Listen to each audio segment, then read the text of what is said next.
Donc, on y va ce matin avec Marc 2, verset 23 jusqu'à 28, donc la fin de Marc 2, avec, la traversée des champs de blé, c'est ça, et puis, donc on y va avec Marc 2, mais on va aller voir aussi, ça se trouve dans Luc 6, versets 1 à 5, et Matthieu 12, les versets 1 à 8. Donc, on y va avec ça. Alors, on en arrive au conflit, un autre conflit avec les pharisiens, après celui, après celui de le pardon des péchés, celui du banquet avec des pécheurs, ensuite avec la question du jeûne.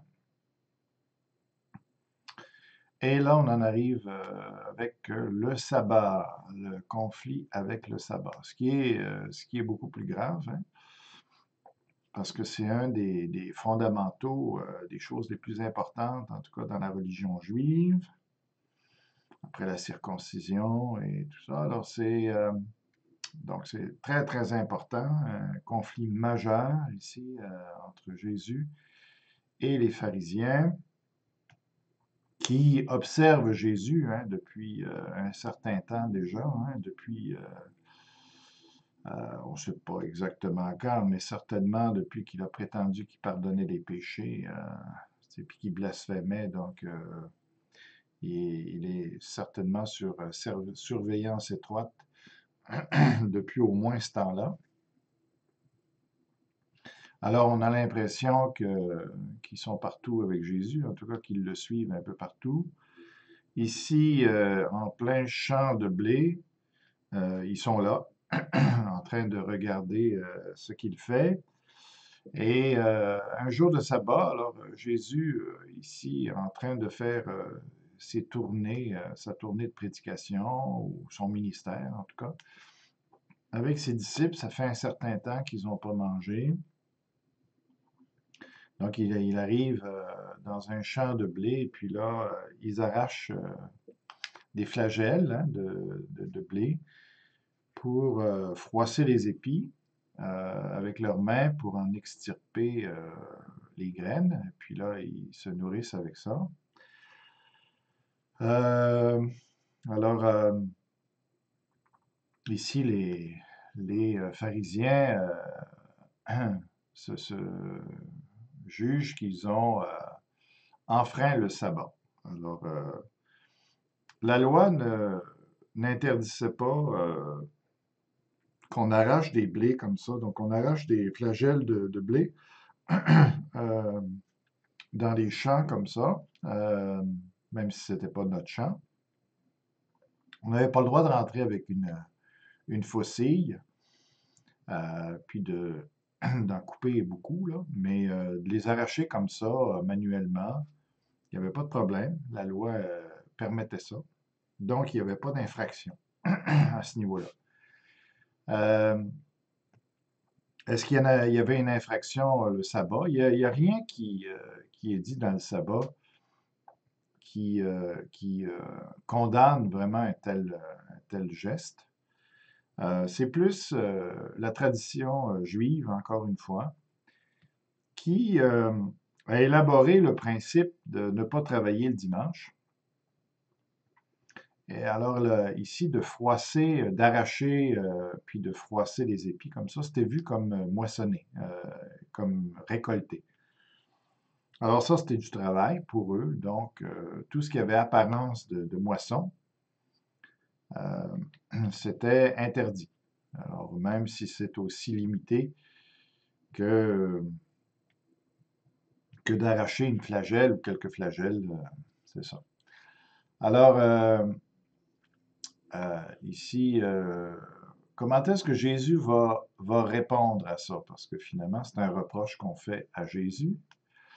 en blâmant ses disciples, en disant ce que ses disciples sont en train de faire. Évidemment, on est en train de pointer le rabbin ou le maître de ces disciples-là, qui normalement doit les contenir, doit les instruire. Alors, de quelle manière est-ce que Jésus va se défendre dans ça? Alors, on aurait pu s'attendre, en passant, ils n'ont pas, on a l'impression qu'ici, les disciples voyagent beaucoup avec Jésus. Et on aurait pu s'attendre à ce que les pharisiens critiquent le fait qu'ils n'avaient pas le droit de marcher autant le jour du sabbat parce qu'ils avaient déterminé une distance le jour du sabbat, donc c'était le chemin de sabbat. Puis tu n'avais pas le droit d'aller plus loin que ça. Les Juifs avaient trouvé des façons de contourner ça. Ils mettaient une pierre à l'endroit où ils étaient arrivés au bout du chemin de sabbat, puis la pierre, c'était comme chez eux, donc ils pouvaient refaire. En tout cas, ils contournaient eux-mêmes les règles. Mais ici, en tout cas, ils n'ont pas, peut-être à cause de ça, qu'ils n'ont pas blâmé Jésus. Euh, C'était peut-être pas aussi clair par rapport à ce que les autres faisaient. Mais en tout cas, c'est ça. Alors, comment est-ce que Jésus va répondre? On aurait pu s'attendre à ce que Jésus leur dise, c'est encore votre tradition là, que vous mettez de l'avant, puis la loi ne dit pas ça. Alors, il n'a pas voulu jouer sur ce terrain-là. Et puis, peut-être que ce n'était pas assez clair, peut-être que même lui-même, en tant que Dieu créateur de la loi, pouvait voir le danger d'individus d'arracher comme ça, de faire ce qu'il faisait, puis d'interpréter ça comme du travail. Alors, bon, il y a rien qui est dit. On ne sait pas l'attitude de Jésus, mais en tout cas, il n'a pas abordé sa défense sur ce point-là, alors que moi, je pense qu'il aurait pu le faire. Mais peut-être c'était pas... de toute façon, il voulait leur enseigner autre chose qui était plus fondamental ici. Alors, il a choisi de se défendre, sinon de contre-attaquer, si on peut dire, malgré qu'il voulait les enseigner aussi. Il ne voulait pas simplement les prendre ou les humilier et tout ça. Mais alors, il prend l'exemple de David. Et ici, je ne pense pas qu'il y ait une allusion messianique. Que ici, David étant son grand-père, le père du Messie, eh bien Jésus, en parallèle, peut se permettre la même chose que David. Parce que David ici, la manière que je le vois, en tout cas, il n'est pas dans une position où il est roi, puisqu'il fuit Saül à ce moment-là, qui veut le tuer avec ses hommes. Donc, il n'est pas vraiment en mission. Il n'est pas en position de roi. Il fuit pour sa vie, tout simplement. Alors, je ne suis pas sûr du tout que Jésus veuille dresser un parallèle entre David le roi, le père du Messie, et Jésus le roi, lui aussi, qui peut se permettre les mêmes choses. Je pense que il se sert de David tout simplement pour montrer un exemple où on viole carrément des règles de Dieu, une règle de Dieu, pas nécessairement le sabbat. C'est vrai que David est entré dans le temple, dans le tabernacle, plus exactement, puis qu'il a mangé des pains de proposition le jour du sabbat. Pourquoi on peut dire ça? C'est que le jour du sabbat, les sacrificateurs enlevaient les vieux pains de la table de proposition et en mettaient des nouveaux et ils consommaient les pains qu'ils retiraient. Alors on sait que, selon 1 Samuel 21, on sait que c'est ce jour-là que les pains avaient été enlevés. Donc c'est le sabbat. Mais encore là, Jésus joue pas là-dessus. Euh, il se base pas là-dessus. Il va se baser sur le fait que David a mangé les pains de proposition parce qu'il avait faim, et ses hommes avec lui. Donc, c'est ça le principe qu'il veut faire ressortir ici, c'est que il faut qu'il mange. Et là, la seule solution qu'il a, c'est de manger les pains de proposition qui appartiennent aux sacrificateurs. Donc, ils sont interdits, normalement, aux, aux profanes, on peut dire, aux non-prêtres. Mais le sacrificateur accepte, dans l'histoire, de donner les pains à David. Alors, lui-même cautionne le désir de David, en tout cas de manger, et puis de manger de ces pains-là. Lui, David n'avait pas de problème avec ça. Puis le souverain sacrificateur, qui est quand même une autorité de la religion, cautionne ça, donne les pains. Il n'y avait pas de problème de conscience avec ça. Il voyait que l'homme était plus important que la règle dans ce cas-ci.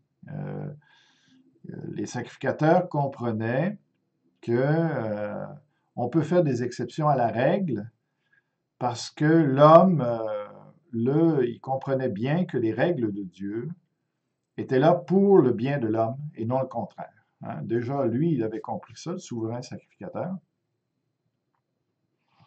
Et Jésus donne cet exemple-là. Alors, c'est pas rien. Ici, non seulement David viole le sabbat, euh, mais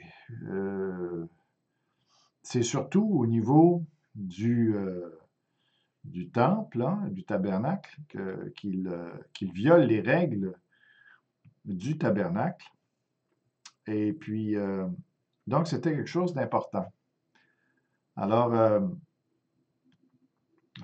par cela, on voit que même le souverain sacrificateur condamne les Juifs du temps de Jésus en leur disant, vous n'êtes pas capable de voir que quand est-ce que les besoins de l'homme sont plus importants que le respect des règles.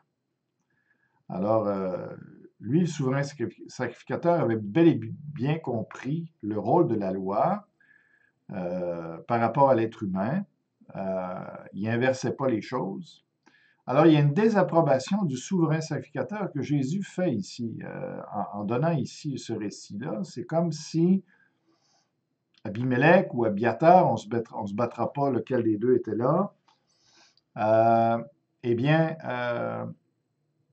que le souverain sacrificateur était en train de désapprouver les pharisiens eux-mêmes. Alors, c'est une gifle hein, qu'il leur sert ici. Peut-être qu'ils n'avaient pas réfléchi sur cette question-là. Alors, c'est ça. Et on voit qu'il n'y a pas de réponse non plus. Hein. Ils ne se sont pas obstinés. On ne voit pas aucun commentaire, en tout cas, ou réplique. Je pense qu'ils ont dû être sous le choc de réaliser ça, cette désapprobation-là ici, non seulement de Jésus, mais du souverain sacrificateur de l'époque. OK?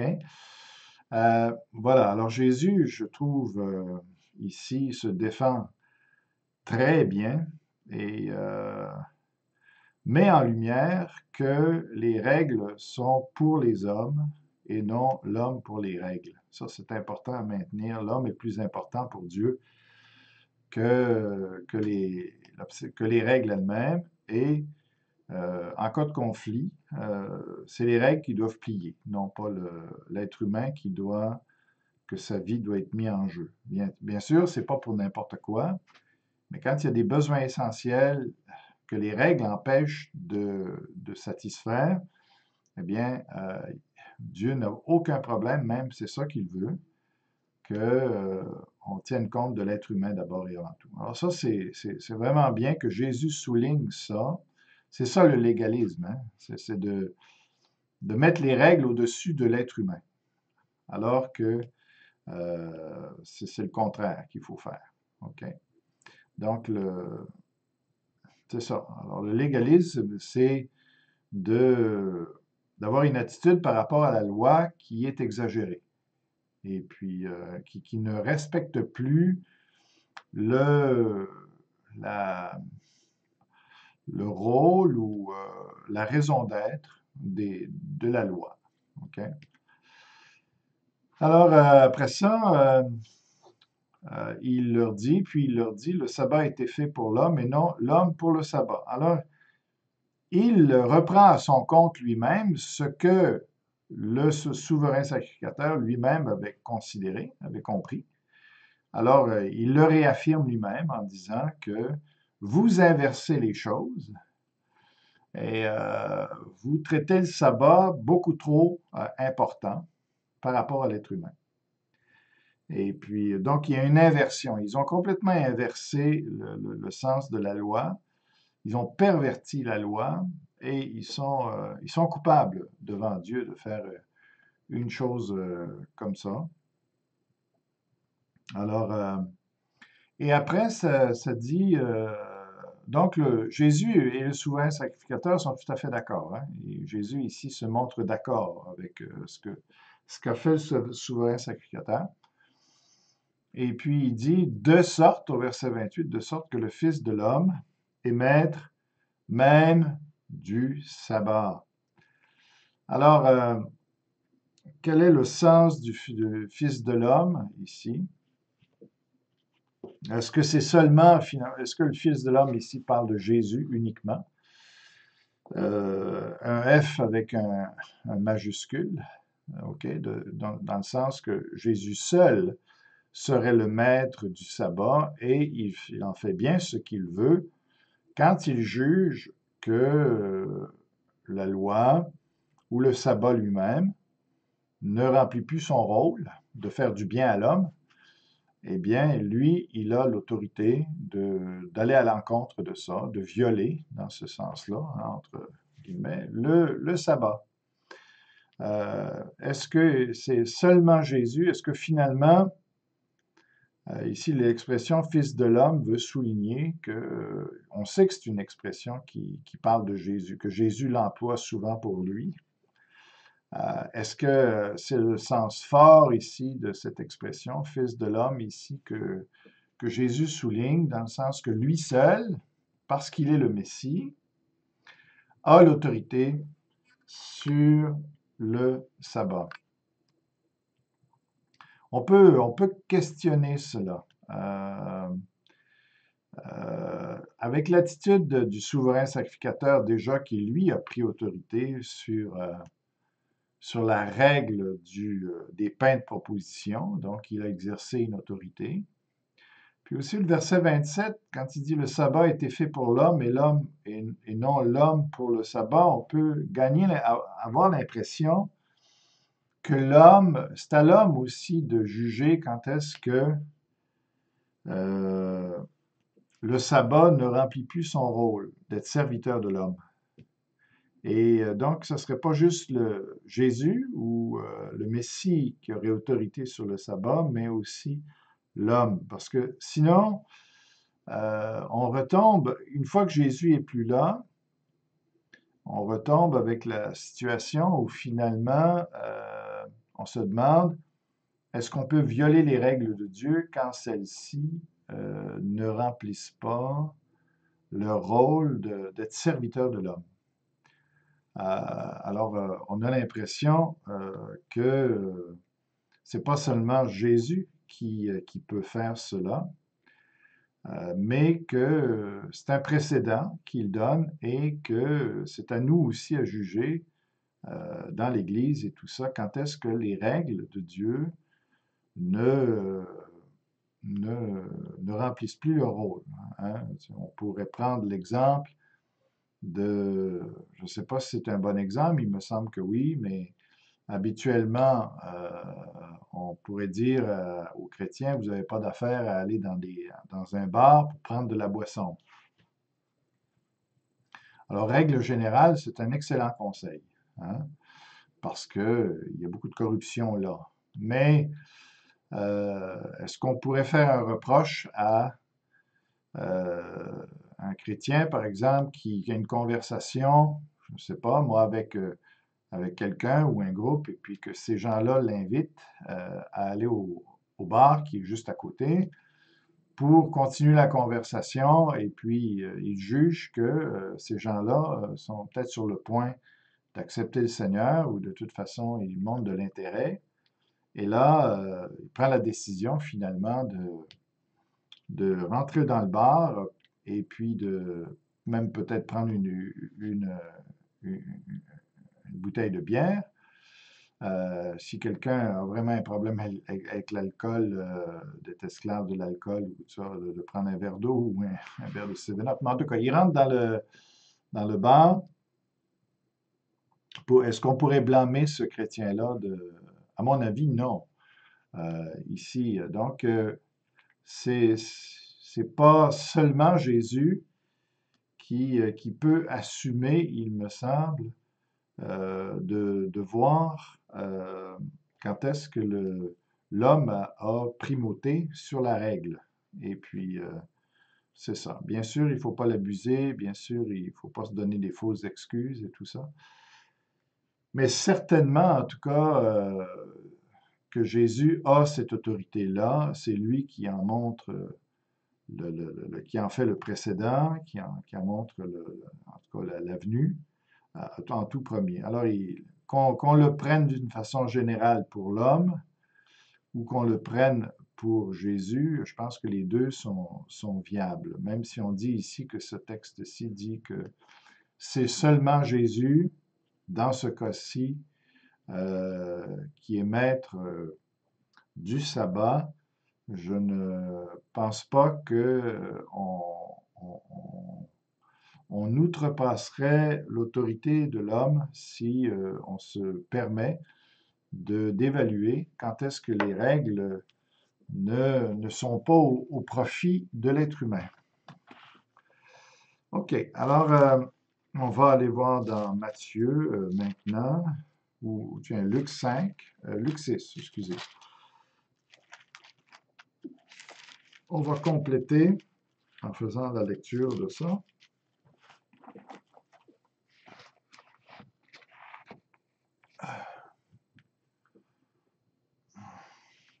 Luc 6.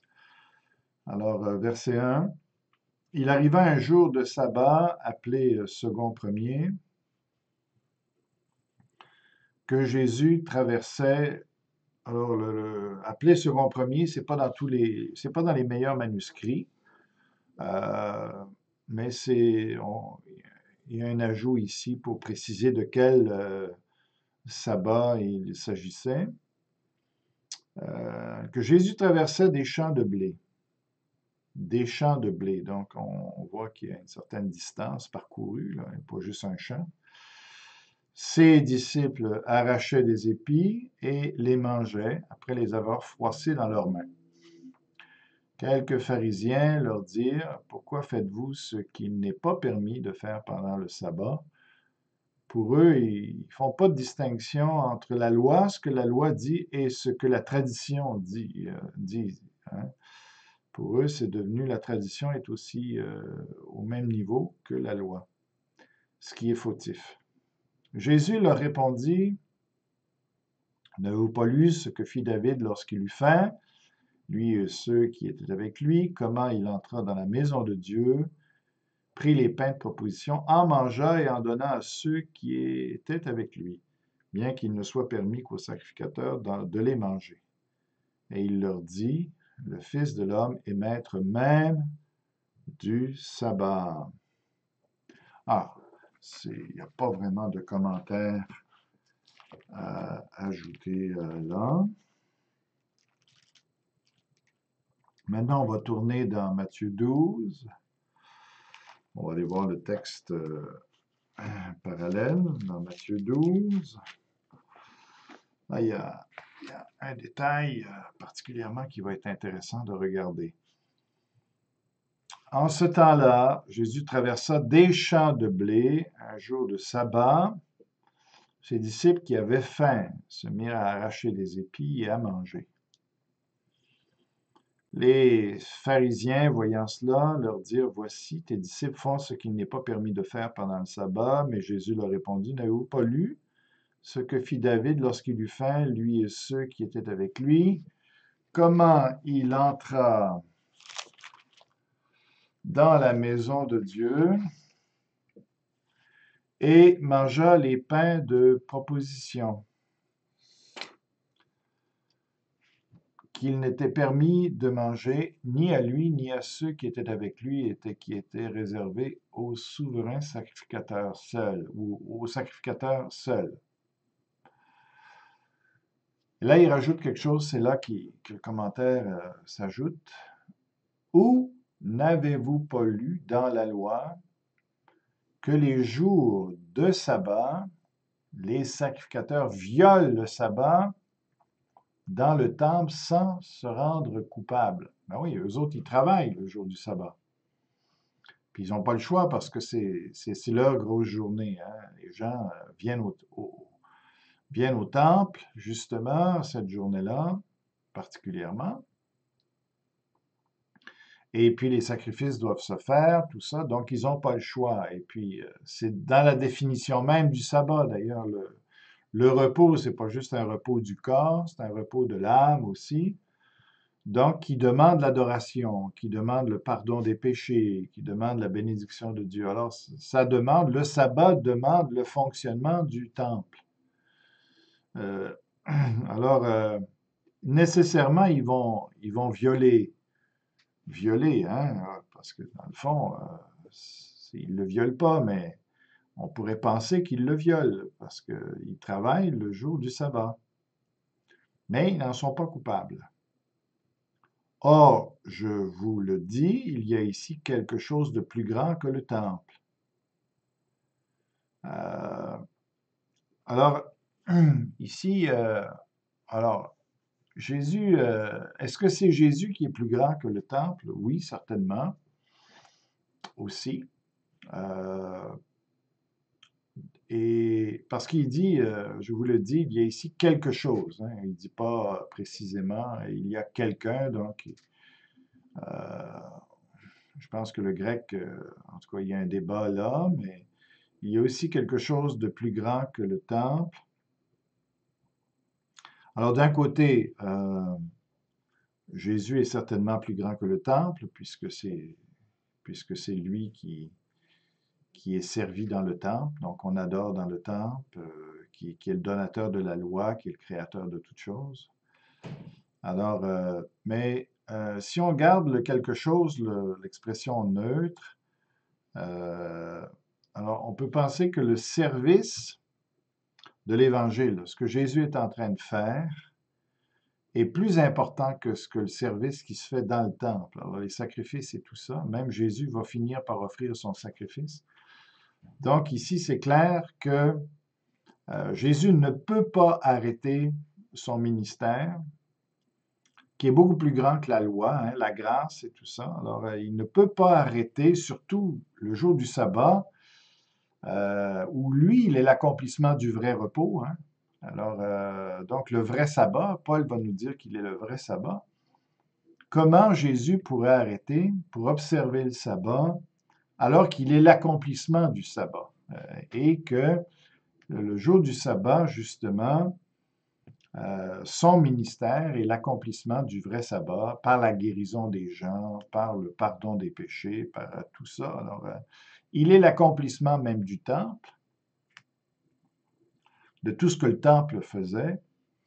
Alors, c'est clair que lui-même, ou son ministère, hein, ou ce qu'il fait, le neutre, là, ici quelque chose, est nécessairement plus grand que le temple. Alors, si le sabbat ne pouvait pas empêcher le temple de fonctionner, à plus forte raison, le sabbat ne peut pas empêcher Jésus de fonctionner puisqu'il est plus grand, son service est plus important que ce que le temple réalise. Alors, c'est très compréhensible. C'est ça. Alors, c'est une autre raison que Jésus donne pour leur dire qu'ils sont complètement dans le tort. S'ils savaient qui il était, et ce qu'il était en train d'accomplir, eh bien, ils auraient compris que Jésus peut violer comme il le veut le sabbat ancien. Et puis après, il dit au verset 7, « Si vous saviez ce que signifie je prends plaisir à la miséricorde et non au sacrifice, vous n'auriez pas condamné des innocents. » Donc encore là, il le reproche, un peu comme le souverain sacrificateur, de ne pas comprendre aussi que ce que Dieu s'attend d'abord, eh bien, c'est qu'on aime les gens, qu'on prenne soin des gens, et pas que la loi, c'est pas ça qui doit primer. C'est pas les sacrifices, c'est pas le sabbat qui doit primer. Si le sabbat empêche d'aimer les gens, s'il empêche qu'on leur fasse du bien, qu'on vienne à leur secours, qu'on vienne à satisfaire leurs besoins essentiels, eh bien, en tout cas, à ce moment-là, on doit être capable de violer le sabbat sans aucun problème. Alors, ils ont inversé les choses et c'est le grand reproche que Dieu leur fait. Vous aimez plus les règles que vous aimez les gens. Et puis, donc, il ne faut jamais faire cette inversion-là dans notre ministère. Il faut d'abord considérer les gens, ensuite les règles qui sont là normalement pour le bien des gens. Puis là, il dit, car le Fils de l'homme est maître du sabbat. Alors, ici, dans ce contexte-là, on a plus l'impression que ici, évidemment, le Fils de l'homme, c'est vraiment Jésus. Ici, c'est pas juste l'homme ou les hommes en général, mais si ça peut être vrai pour les hommes en général, ça l'est certainement pour Jésus, qui est le Fils de l'homme, ou l'homme par excellence. C'est ça, sur le sabbat. Et puis, mais je ne pense pas que ça cancelle le fait que ce soit une prérogative maintenant aux hommes qui veulent plaire à Dieu aussi, de suivre le même exemple. Voilà pour cette capsule. Que Dieu vous bénisse abondamment.